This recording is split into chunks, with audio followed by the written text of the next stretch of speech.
Texel yn osbarth yr Hwrdd Blwydd, mae'r beirniad wedi bod yn ddiwyd wrthi yma. Mae'n edrych os yw wedi tynnu i restr fer a gweld syniad eitha da o bwysi ar y brig.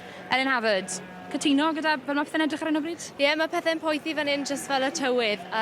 Ac mae e wedi tynnu hyrdod blaenllaw iawn i'r brig, bobl sydd wedi arfer a llwyddiant a maen nhw'n esiample gwych o'r bryd ac yn hyrdod cryf iawn, ond sa'n gwybod pwy ffordd eithi nawr. John Rhan, Hwrdd deilo hefyd yn ei fan hyn. John Rhan, yr Hwrdd sy'n ymddangos sydd yn denu lygad yn benna ar y chwith fan hyn. Mae'r teulu yma yn gwario arian mawr ar I creaduriaid, dyn nhw? Oedden Hwrdd wrth bod yn Davies.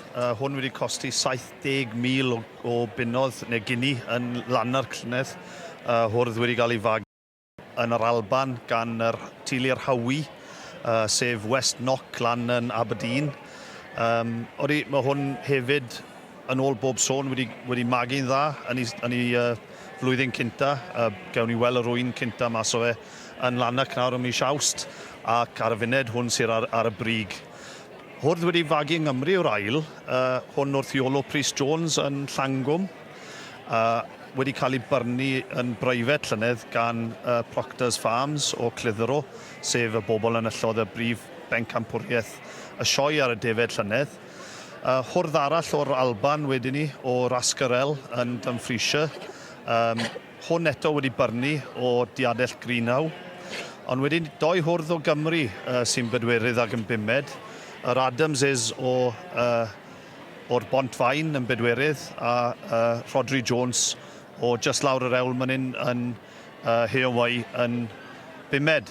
Felly mae'r Cymru yn dangos eitha da, ond pam chi yn erbyn yr hwrddod yma sydd wedi costi degau ar filoedd o bunnodd a wedyn wedi cael ei pesgu dros y gia yn benodol am y sioe yma, mae'n anodd iawn I fagu rhywbeth I gael cystadlu â nhw. A siwt yn y byd ych chi'n cyrraedd yn faint na o arian? Beth sydd yn yr hwrdd yma sydd I weld ar y brig ar hyn o bryd, ond I bai bod y beirniad newydd I feddwl, beth sy'n rhoi y gwerth yna I chi? Wel, sawl peth ag yr gwir.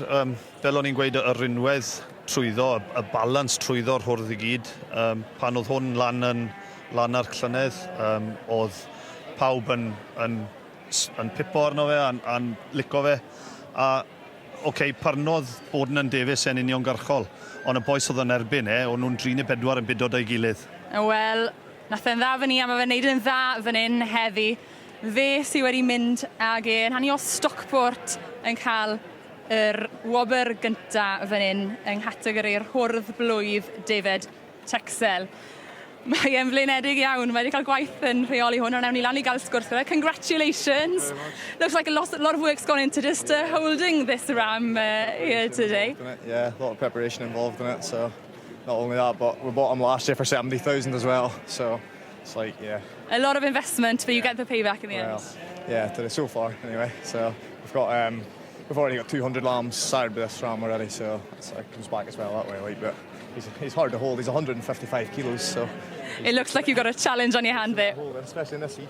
Llongyfarchiadau mawr iawn. Congratulations.